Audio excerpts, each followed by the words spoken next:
Welcome back to The Refined Lad. What we're discussing today has to deal with the fact that with each month that comes along, as well as every year, we're entering the new year. This is a time of New Year's resolutions.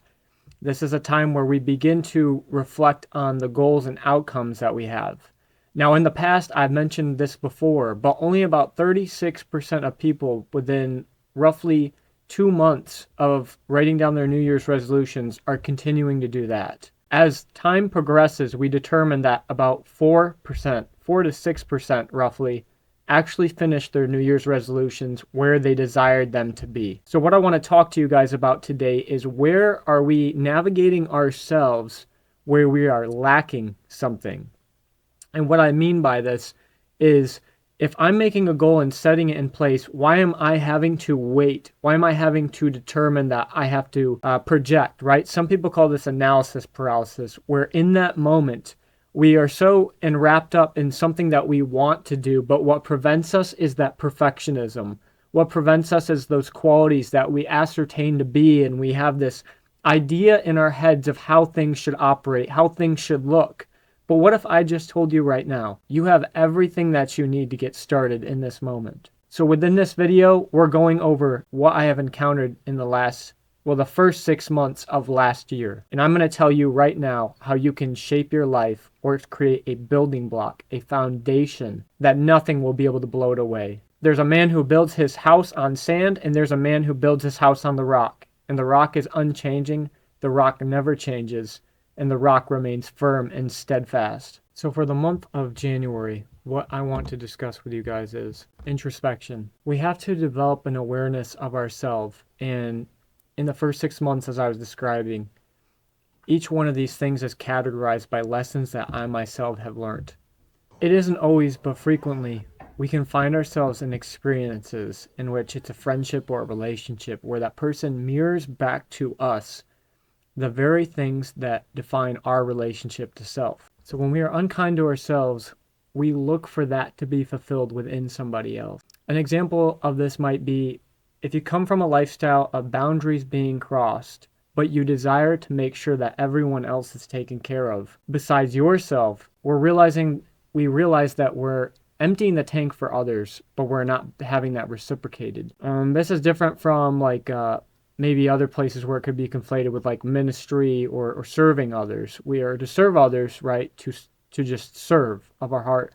But there's another point in time where we're being taken advantage of. And so if we're always chronically taking care of individuals, but those individuals are never putting our cup, right, pouring our cup forward, then we have an issue. So getting back to the mirror principle, one example could be that we're critical of others pulling away or we feel unsupported. We ask people to be more specific with us, right? To be helpful with us. But when our friends need help, we're not able to reciprocate those very same things that we're asking for. So it's hypocritical for us to say one thing and then not do the other. One might say we don't practice what we preach. And I also want to say that sometimes life places a catalyst in our path to provide momentum for our maturing. Whether it's a person or event, it forces us to look inward at the demons that we have tried so hard to shake off in our life. This is God's way of correcting us. To quote somebody who I value their opinion deeply, they said that rejection is God's redirection. So rather than us looking at a circumstance of, oh, this didn't work out, or oh, this job didn't pan out, this interview didn't pan out, oh, I didn't get this house, I didn't get this apartment, we need to look at that as either the timing was not correct, or God has something better for us. But I want to state that not everything in our life has to be a lesson unless we consciously decide that we're going to allow our fears, insecurities, past traumas, and human nature dominate our spiritual walk. But this person provides us the momentum to address the demons that we try so hard to shake off. This person or this catalyst forces us to look so deep inwards at the parts that nobody else maybe had anticipated communicate with you, that they liked or they disliked, but that was so key to your own healing, irregardless of how it turned out. So in February, we're talking about embracing fears. And fear in critical amounts is viewed from the lens of our own perception. What I may dictate as a fear in my opinion may not be what you value as a fear in yours. Just like everybody has different kinds of traumas, everybody has different fears. But the characteristics of what we identify as fear can be utilized under the right training. One example is in Batman Begins. Bruce Wayne's family is killed when he's a small child, and they leave in that moment. They go through an alleyway, and basically they encounter a robber. He kills both the parents, and Bruce Wayne is raised by hardly anybody, really. His butler, Alfred.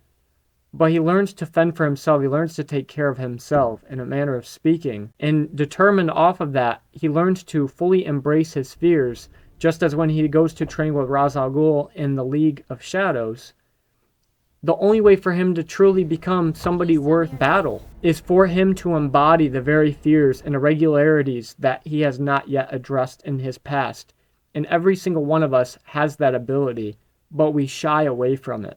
One aspect of this, as Carl Jung talks about in psychology, there's a shadow archetype. So with the shadow archetype, we have a repressed unconscious form of who we are that, if it's not embraced, deprives us of a life worth living. These are the darker side of us, or the parts we don't like about ourselves. We either learn to resolve it or we learn to coexist. We don't want to do something that's unhealthy and unbeneficial for us.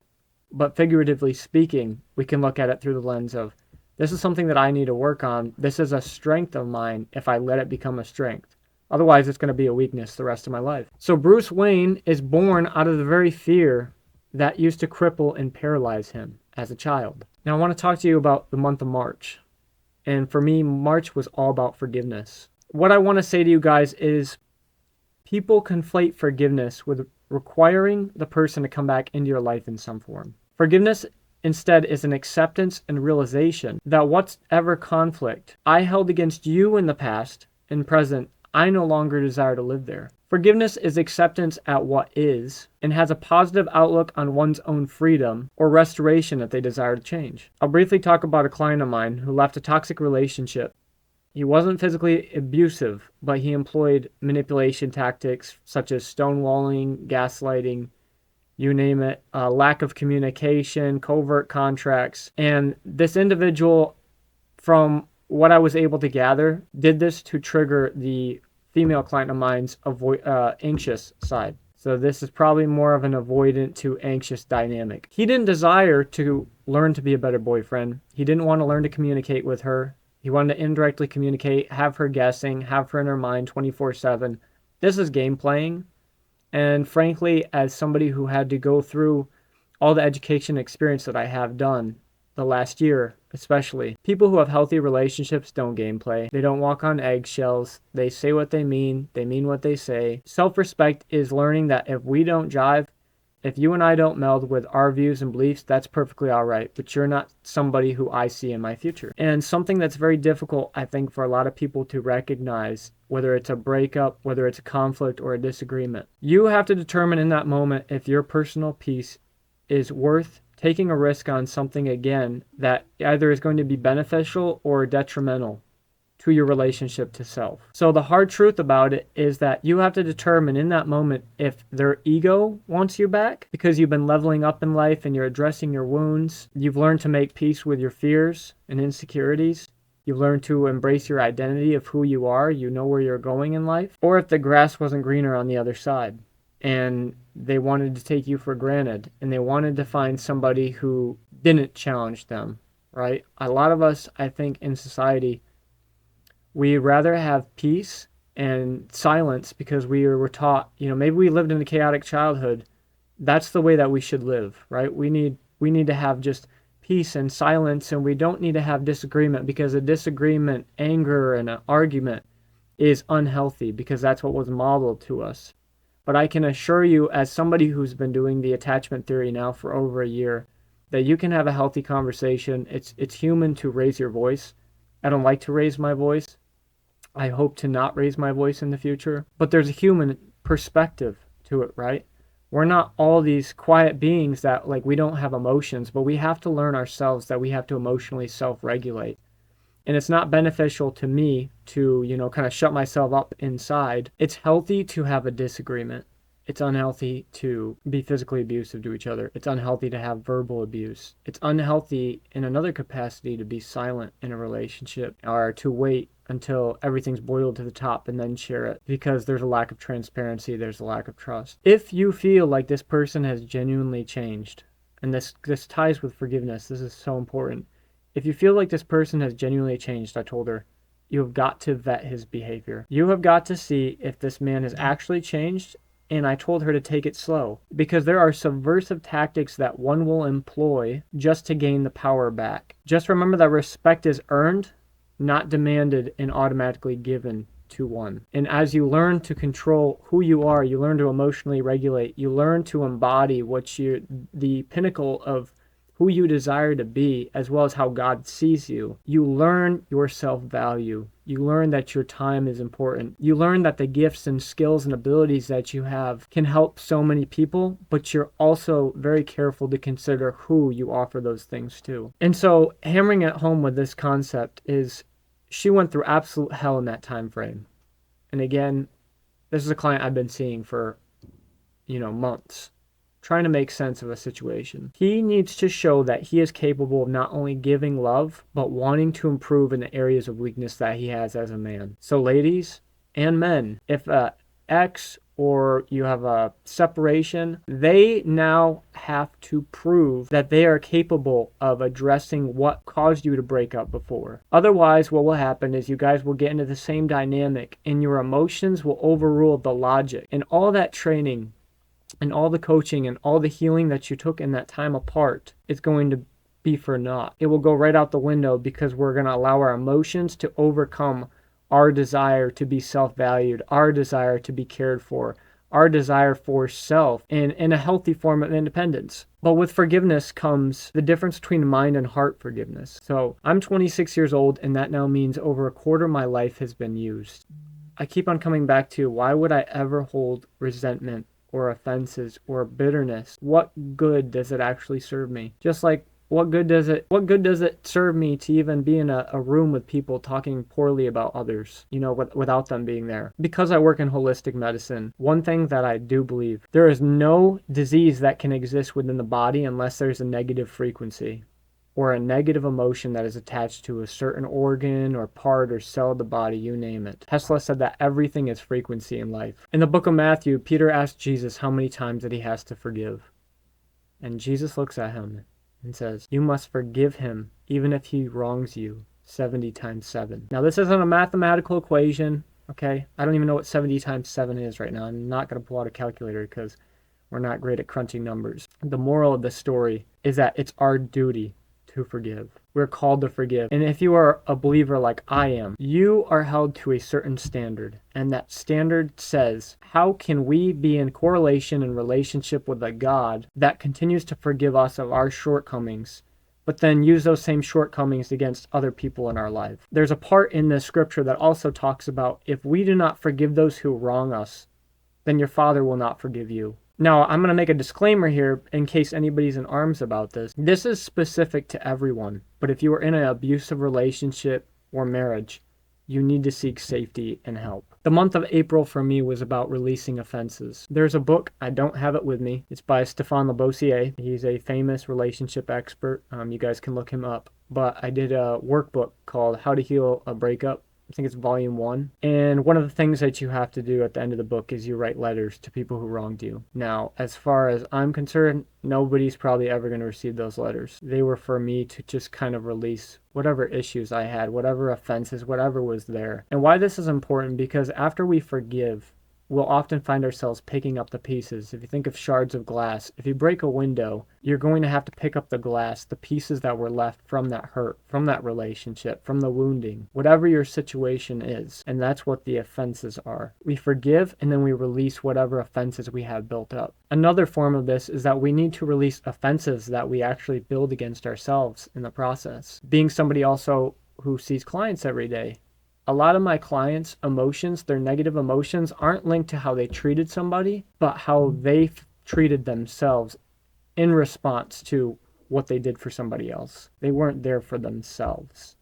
And they're mad at themselves. And they're angry and they're bitter and they're hurt. Offense serves as a proverbial dam within our heart that further prevents us into stepping into what is meant for us. In fact, it's a protection mechanism employed when one feels a lack of control in their life. And I thought it was very fitting for the month of May because May is all about maturity and growth. If you asked me 1 year ago what my definition of maturity versus growth looked like, it would be significantly different. So I typed this up because I can't really paraphrase what I wrote here.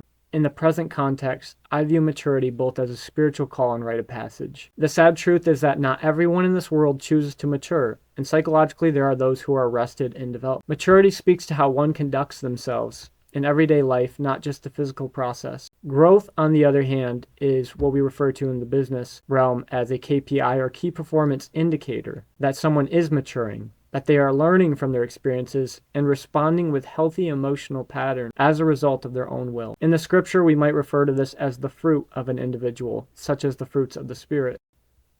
If you ever want to know the content of one's character, all you have to do is look at the fruit that is bared while they are under pressure. So for further reference, when we are always looking to see if one has changed, you should start with how they have utilized their time, value, and expressed a desire to grow in their skills, talents, and capabilities as well. And finally, the last month for this video is going to be June. And this is going to probably be a hot topic, but this is the difference between obedience and sacrifice as far as I'm concerned. Obedience always carries a negative connotation because the definition, as far as I believe, of the meaning is misappropriated. Obedience is to be in a state of submission for higher good. Sacrifice itself comes from the Latin term sacrificium, which translates roughly to set apart or holy, and to make. Sacrifice is what a healthy marriage and relationship looks like. It is the epitome of dying to oneself so that the other may be helped. And in fact, John 15:13 says that no greater love exists from one who lays down his life for his friends. And this is especially important for men who are married. Your job, the ultimate act of love, is to sacrifice yourself. This doesn't always mean a physical sense, but it means emotional, mental. Whatever you're battling has to wait, because your job as the man who carries the torch, your job as the man that continues the lineage and the generational line that you hope to encounter as a man who is building the kingdom of God, is to sacrifice. And sometimes you have to bite the bullet, and sometimes you have to do the things that you don't want to do, but this is the cost. There's so many people on this platform especially that think, oh, a man's this, a man gets women, a man drives cars, a man has 6 figures, a man's high value. The truth is much more breaking, and it's that a man is willing to sacrifice anything and everything that he has for a higher good, for God, for his submission to a creator. And if he's not submitted to a creator, it certainly makes things difficult. But even in a context in a secular state, he has to not be selfish. He has to be selfless. He has to desire to help because that's what his heart wants, not that he's obligated to do it. So I would rather submit my will to a higher power out of obedience and reverence to the one who created me. This truly is the most powerful action a man can take. And in ending this, what I want to state with you guys is that the refined lad has been going through these seasons of refining the last couple years. And so I'm changing the channel name to Kingdom Pilled. We've now moved from somebody who is in this process of refining and healing, and that's a lifelong journey. But now we're pushing towards building the kingdom. We're only here for a long time. So we have to put our feet planted into the ground, remain steadfast, stand firm in our faith, and know that we're positioned right where we need to be in this moment.